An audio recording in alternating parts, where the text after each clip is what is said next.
സ്തോത്രം സ്തോത്രം. Praise the Lord, praise the Lord. ദൈവത്തിൻ്റെ ധന്യമുള്ള നാമം മഹത്വപ്പെടുമാറാകട്ടെ. എല്ലാ ദൈവമക്കൾക്കും ക്രിസ്തുവേശുവിലുള്ള എൻ്റെ സ്നേഹവന്ദനത്തെ ഞാൻ അറിയിക്കുന്നു. എല്ലാവരെയും ദൈവം ധാരാളമായിട്ട് അനുഗ്രഹിക്കട്ടെ. ഇന്ന് പകൽ അല്പനിമിഷം നമുക്ക് ദൈവവചനത്തിൽ നിന്ന് നമുക്ക് ചിന്തിക്കാം. ഇന്ന് നാം ചിന്തിക്കുന്നത് സങ്കീർത്തന പുസ്തകത്തിൽ നിന്നാണ്. അവങ്കിലേക്ക് നോക്കിയവർ പ്രകാശിതരായി, അവരുടെ മുഖമോ ലജ്ജിച്ചു പോയതുമില്ല. ഇത് വായിച്ചപ്പോൾ തന്നെ ദൈവമക്കൾക്ക് പലർക്കും ഇത് മനസ്സിലായി. ഈ വാക്യത്തിലൊരു ശക്തി ഉണ്ട്. ഈ വചനത്തിൻ്റെ അകത്തൊരു വലിയ ശക്തി, ഒരു മാർമിക സത്യം അടങ്ങിയിട്ടുണ്ട്. ഇത് അനുഭവിച്ചറിയുന്നവരാണ് നമ്മൾ കൂടുതൽ. എന്നാൽ ഇന്ന് ഈ വചനം ഇവിടെ പറയുമ്പോൾ ചില കുടുംബങ്ങൾ വിടുവിക്കപ്പെടാൻ പോവുകയാണ്, ചില വ്യക്തികൾ വിടുവിക്കപ്പെടാൻ പോവുകയാണ്. അവരുടെ വഴികൾ ദൈവം തുറക്കാൻ പോവുകയാണ്.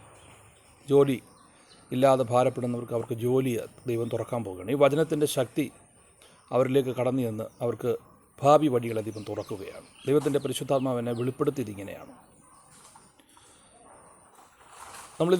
ഈ വാക്യം ഇതെവിടെയാണ് എന്ന് അറിയേണ്ടവർ എനിക്ക് കമൻ്റ് ഇടുക.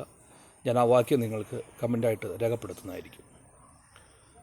അറിയുന്നവർക്കായി ഞാൻ ദൈവത്തെ സ്തുതിക്കുന്നു. അവങ്കിലേക്ക് നോക്കിയവർ പ്രകാശിതരായി, അവരുടെ മുഖമോ ലജ്ജിച്ചു പോയതുമില്ല. ദൈവമുഖത്തേക്ക് നോക്കിയവരാരും ഒരു കാലത്തും ലജ്ജിച്ചു പോയിട്ടില്ല. ഏത് പ്രതിസന്ധിയിലാണോ, ഏത് കഷ്ടതയിലാണോ നമ്മളായിരിക്കുന്നത്, ആ കഷ്ടതയിൽ നിന്ന് നമ്മെ വിടുവിക്കുവാൻ ഈ വചനത്തിന് കഴിയും. ഈ വചനത്തെ മുറുകെ പിടിച്ചുകൊണ്ട്, ഈ വചനത്തെ ആശ്രയിച്ചുകൊണ്ട് ദൈവവചനം പറയുന്നു, അവങ്കിലേക്ക് നോക്കിയവർ, ദൈവമുഖത്തേക്ക് നോക്കിയവരെ ഇറങ്ങിയവരാരും ദൈവം ഒരു കാലത്തും തള്ളിക്കളഞ്ഞിട്ടില്ല.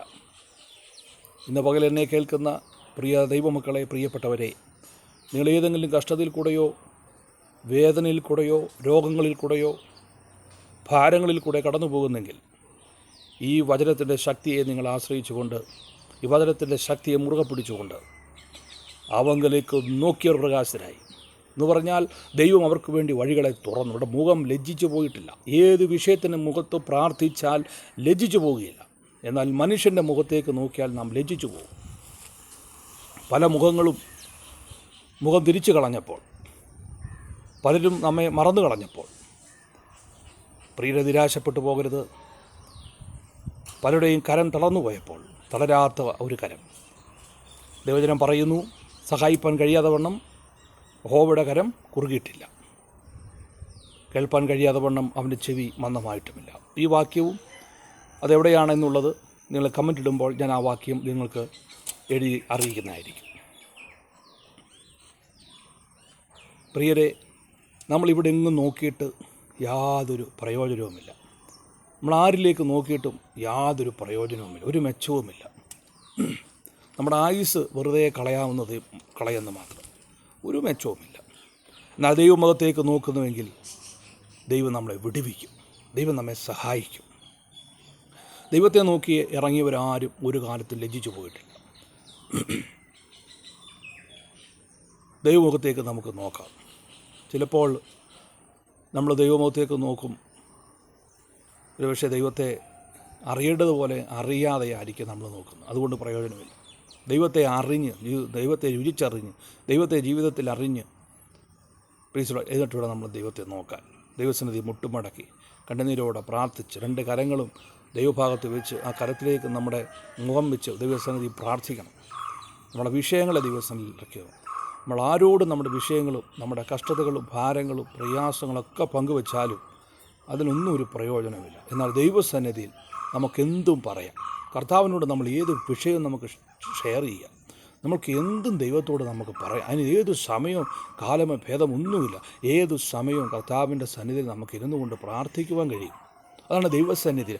ദൈവം അതിനായ വഴികളും വാതിലും തുറക്കുവാനായിട്ട് ഇടയായിത്തീരും. ചിലപ്പോൾ നമ്മുടെ മുഖം ആരും കണ്ടില്ലെന്ന് ഒരു പക്ഷെ വരാം. നമ്മുടെ വിഷമതകൾ കേട്ടില്ലെന്ന് വരാം. നമുക്കറിയാം, ചില ആൾക്കാരെ മാത്രമേ ശ്രദ്ധിക്കൂ, ചില ആൾക്കാരുടെ മാത്രമേ സംസാരിക്കുകയുള്ളൂ, മിണ്ടത്തുള്ളൂ. അപ്പോൾ അങ്ങനെ ഒരു കാലഘട്ടമാണ്. ലോകത്ത് അങ്ങനെ വേർതിരിക്കപ്പെട്ടിരിക്കുകയാണ്. നമ്മുടെ ദുഃഖങ്ങളും വിഷമതകളൊന്നും കേൾക്കാൻ അവർക്ക് സമയമില്ല. ഒരു പ്രയർ ഷെയർ ചെയ്യാൻ പോലും നമുക്ക് പറ്റുന്നില്ല. അങ്ങനെ വരുമ്പോൾ ആത്മാർത്ഥമായി നമ്മുടെ വിഷയങ്ങളുമായി ദൈവസന്നിധിയിലിരുന്നു കൊണ്ട് ആരും നോക്കിയില്ലെങ്കിലും, ആരും കേട്ടില്ലെങ്കിലും, ആരും നമ്മുടെ കണ്ണുനീര് തുടച്ചില്ലെങ്കിലും, ആരും നമ്മുടെ കഷ്ടത കണ്ടില്ലെങ്കിലും നമുക്ക് ദൈവമുഖത്തേക്ക് നമുക്ക് നോക്കാം, ദൈവത്തെ നമുക്ക് ആശ്രയിക്കാം, ദൈവസന്നിധി നമുക്ക് പ്രാർത്ഥിക്കാം. മനുഷ്യന് ഒരു പരിമിതിയുണ്ട്, നമ്മുടെ വിഷമങ്ങളും കേൾക്കാനൊക്കെ ഒരു പരിമിതിയുണ്ട്. അത് കഴിയുമ്പോൾ അവരും ടയർഡാവും. ആ പരിമിതികളെ മാറ്റിവെച്ചുകൊണ്ട് ദൈവസന്നിധി നമുക്ക് നമ്മുടെ ആവലാതികളും നമ്മുടെ ദുഃഖങ്ങളും നമ്മുടെ പ്രയാസങ്ങളും നമ്മുടെ ആവശ്യങ്ങളൊക്കെ നമ്മുടെ അപ്പനോട്, നമ്മുടെ പിതാവായ ദൈവത്തോട്, സർവശക്തനായ ദൈവത്തോട് നമുക്ക് പ്രാർത്ഥിക്കാം. അവങ്കിലേക്ക് നോക്കിയവർ പ്രകാശിതരായി, അവരുടെ മുഖമോ ലജ്ജിച്ചു പോയിട്ടുമില്ല എന്ന്. അബ്രഹാമും ലോത്തും ഒരുപോലെ ഇറങ്ങിത്തിരിച്ചു. അബ്രഹാം സ്വർഗത്തിലേക്ക്, ദൈവമുഖത്തേക്ക് നോക്കി ഇറങ്ങിത്തിരിച്ചു. ദൈവത്തെ കണ്ടു, ദൈവത്തെ അനുഭവിച്ചറിഞ്ഞു, ദൈവത്തെ വിശ്വസിച്ചു, ദൈവത്തെ ആരാധിച്ചു, ദൈവത്തോട് പ്രാർത്ഥിച്ചു, ദൈവാലോചന കേട്ടു അബ്രഹാം ഇറങ്ങിത്തിരിച്ചു. എന്നാൽ ലോത്ത് അബ്രഹാമിനെ കണ്ട് ഇറങ്ങിത്തിരിച്ചു. അബ്രഹാമിൻ്റെ നന്മയും കണ്ടു, അബ്രഹാമിൻ്റെ മുഖത്ത് നോക്കി, അബ്രഹാമിൻ്റെ ചില വഴികളും കണ്ട് അബ്രഹാമിൻ്റെ കൂടെ പുറകെ ഇറങ്ങിത്തിരിച്ചു. പക്ഷേ ലോത്ത് സോദോമിനെ നോക്കി, ലോകത്തിലേക്ക് നോക്കി, ലോകത്തിൻ്റെ ഇമ്പങ്ങളിലേക്ക് തൻ്റെ കുടുംബം പോയി നശിച്ചു പോകുവാനിടയായി. ആ കുടുംബം തകർന്നു പോകുവാനിടയായതിൻ്റെ കാര്യം അവിടെ നോട്ടം തെറ്റിപ്പോയി. ശിഷ്യന്മാർ യേശുവിനെ നോക്കി, എല്ലാം വിട്ട്, പടകും വലയും വിട്ട് യേശുവിനെ നോക്കി അവർ ഇറങ്ങിത്തിരിച്ചു. കർത്താവിന് നല്ല ശിഷ്യന്മാരായിത്തീർന്നു. ചില പരാജയങ്ങളൊക്കെ ചില കാലഘട്ടങ്ങളിൽ സംഭവിച്ചുവെങ്കിലും പിന്നീട് അവർ മാനസാന്തരത്തോടെ ദൈവസന്നിധി, ദൈവകൃപയിൽ ആശ്രയിച്ച്, അവർ ദൈവകൃപയിൽ ആശ്രയിച്ച് കർത്താവ് അവർക്ക് കൊടുത്ത അഭിഷേകവും കൃപയനുസരിച്ച് ലോകത്ത് പലയിടങ്ങളിലും സുവിശേഷം അറിയിക്കുന്നുണ്ട്. പൗലോസ് കർത്താവിനെ അടുത്തറിഞ്ഞു. പൗലോസ് കർത്താവിനോട് ചേർന്ന് നിന്നു. പൗലോസ് ഒരു നല്ല ഭക്തനായിട്ട്, നല്ലൊരു ശുശ്രൂഷകനായിട്ട് മാറ്റപ്പെട്ടു. അവങ്കിലേക്ക് നോക്കി ദൈവമുഖത്തേക്ക് തേജസ് അനുഭവിച്ചറിയുവാനിടയായി. തേമാസും അലക്സാണ്ടറും ലോകത്തിലേക്ക് പോയി. ലോകത്തിൻ്റെ ശിഷ്യന്മാരായിരുന്നു ഒരു കാലത്ത്. പക്ഷേ അവർ ലോകത്തിൻ്റെ ഇമ്പങ്ങളിലേക്ക്, ലോകത്തിലേക്ക് അവർ നോക്കിപ്പോയി. പ്രിയരെ, നമ്മളെ തെറ്റിക്കുന്ന, അപ്പോൾ അലക്സാണ്ടറും തേമാസും പോയതുപോലെ അനേകരിന്ന് ലോകത്തിൻ്റെ ഇമ്പങ്ങളിലേക്ക് പോയിക്കൊണ്ടിരിക്കുകയാണ്. നമുക്ക് അവർക്ക് വേണ്ടി പ്രാർത്ഥിക്കാം, അവരുടെ മടങ്ങി വരവിനായി പ്രാർത്ഥിക്കാം, ദൈവസന്നിധി നമുക്ക് പ്രാർത്ഥിക്കാം.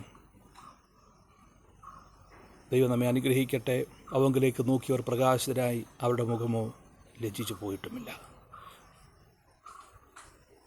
മനുഷ്യൻ്റെ മുഖത്ത് നോക്കിയാൽ നാം ലജ്ജിച്ചു പോകും.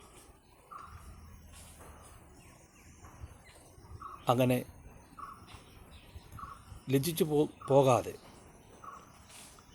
നമുക്ക് മുൻപോട്ട് ഒരു ക്രിസ്ത്യൻ ജീവിതം, അനുഗ്രഹിക്കപ്പെട്ട, ദർശനമുള്ള, ദൈവത്തെ അടുത്തറിയുന്ന, അനുഭവിച്ചറിയുന്ന ഒരു ക്രിസ്ത്യൻ ജീവിതം ആശംസിച്ചുകൊണ്ട് ഞാൻ പ്രാർത്ഥിക്കുന്നു. God bless you. ദൈവം നിങ്ങളെ അനുഗ്രഹിക്കട്ടെ. ആമേൻ.